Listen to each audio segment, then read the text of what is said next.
Alright, real talk time. Hello you sexy beasts and welcome back to War Thunder. Today we are going to talk a little bit about the event helicopters and if they are actually viable to be put in the game.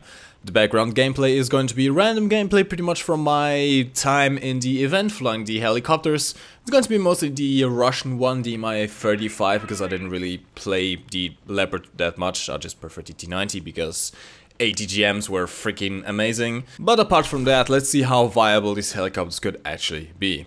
Now, if you didn't know, the helicopters were not specifically made just for this event. They seem to have been a port from an earlier game by Gaijin actually. Not quite sure of the name right now. I'm going to link it in the screen if I remember to do that. Editing Mike, do that right now. Essentially Gaijin did do a helicopter game before and pretty much just probably copied most of the assets from there. And it actually worked pretty damn well.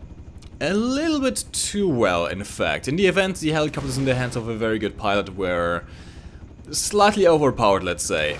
And that's me saying it as a pretty good pilot, I would consider myself. And this is kind of where the discussion starts. The helicopters, if they would be implemented in the game, could be either completely overpowered or underpowered, depending on if they will have guided missiles or not. Because let's be real here. If they didn't have guided missiles, they would have to get very close to use their unguided rockets and their guns. And that would make them extremely vulnerable to anti-aircraft fire and APDS shells. And even then, the main gun doesn't really do anything against decently armored tanks. I don't think I've ever killed anything with the main gun, at least not tank-wise. Of course, we were up against modern tanks, but still, you would expect some damage to be done. And the unguided rockets were kind of useless too. I think in the entire time that I flew helicopters, I only got one single kill with the rockets.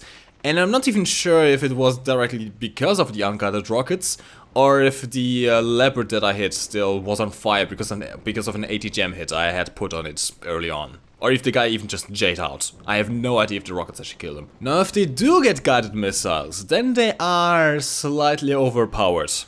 Imagine having an IT-1 in the sky. That's pretty much it. The helicopters with guided missiles, as they were shown in the event, could fire from outside AA firing range, which would make them really hard to actually take down. And they could of course just hit anything from across the map given the massive zoom that they had on the gun side. And whilst the T-90 with the AGM was kind of on counter, actually shot down quite a lot of helicopters in my T-90, one of the reasons why I like playing it so much. It only really works when the enemy pilot is flying in a straight line towards you. An aware pilot that sees your missile coming and knows how to maneuver is pretty much impossible to hit, especially if he stays at range. Now how could you go around that? Of course you could introduce the aircraft. You already have aircraft in the game. You could have aircraft versus helicopters versus tanks all in the same game. But again, that might make helicopters slightly too fragile, given that the helicopters would really have no way to defend themselves against aircraft, given that aircraft at this tier would be high level jets. If they went full time zone, they would make supersonic jets with air-to-air lock-on missiles, which would absolutely wreck the helicopters. Not to mention the guns. Imagine a Hunter flying towards a helicopter. Yeah, kind of like that. Now a good middle ground could actually be surface-to-air missiles. And of course, to give the helicopters a fighting chance, flares. Say for example you're in an anti-aircraft vehicle that doesn't have missiles, because none of the anti-aircraft vehicles we have right now have missiles. What you could simply do is remove the artillery strike and replace it with a SAM strike. So you simply lock onto an enemy, for example, call the SAM, and it'll fire. Say we give the helicopter a chance, having one or two flares to of course deflect the first 3 shots. But essentially what this would do is force the helicopter to either fly very low, which would 1, make it easier to hit, and 2nd, actually make smoke screens more useful. At the moment helicopters could simply fly above the smoke screen, turning them completely useless.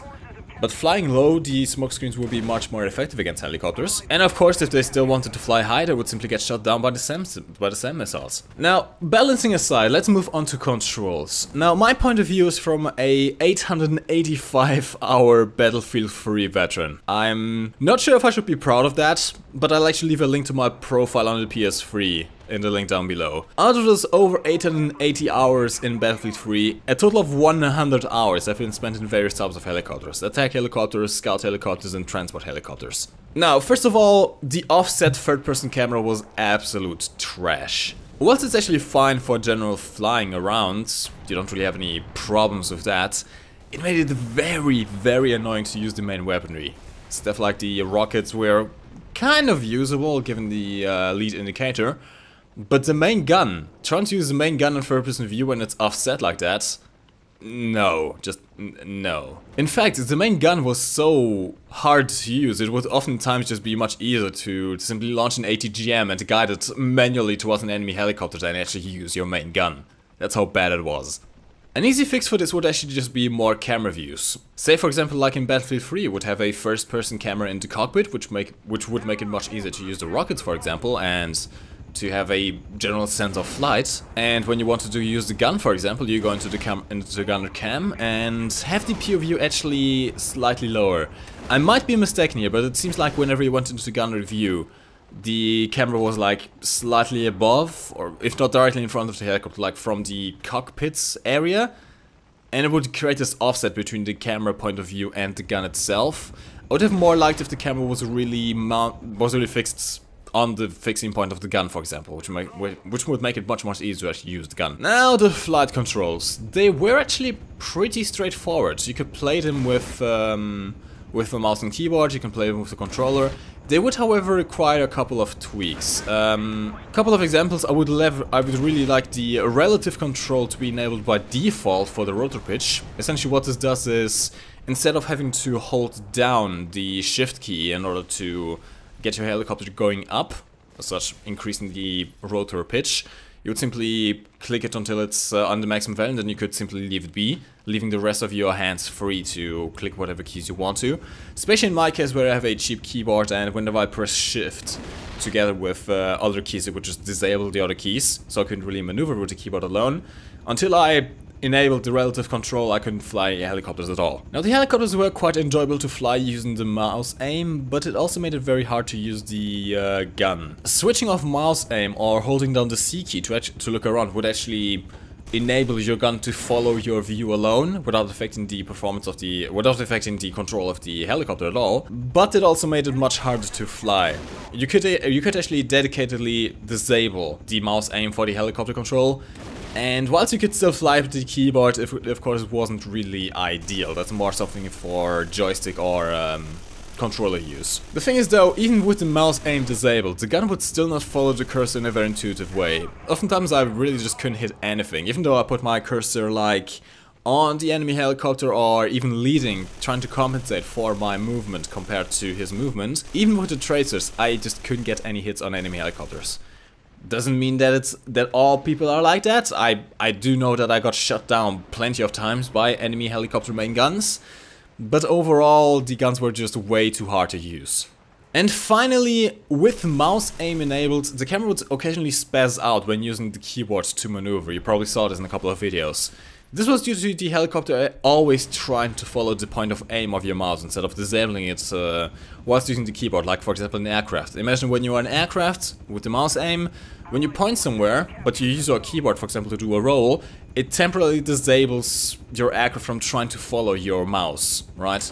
This didn't happen in helicopters. It would always try to follow no matter what you do, and as such it would spaz out the camera when you were doing 360s or for example like that. So you would have to actually follow your maneuvers with your mouse even though you were doing the maneuvers with your keyboard. And given that the aiming circle of the mouse was kind of hard to see against the desert background, oftentimes you would lose track of it and it was just not a very pleasant experience. If helicopters are ever going to be implemented into the game, I really want this to be the main point to fix the overall control of the helicopter. Give it an option to decouple the mouse aim from when you're using the keyboard, but still have mouse aim enabled for when you're just flying normally. Essentially just to make it like aircraft, if it makes any sense. Now a couple of tidbits that I discovered during gameplay as well. You could kind of land, but not really properly. After a while, where you were on the ground, the rotors would just snap off by themselves, and interestingly, even though your rotor was snapped off, you would still have enough lift to simply rotate around on the ground and really crash against a building or something.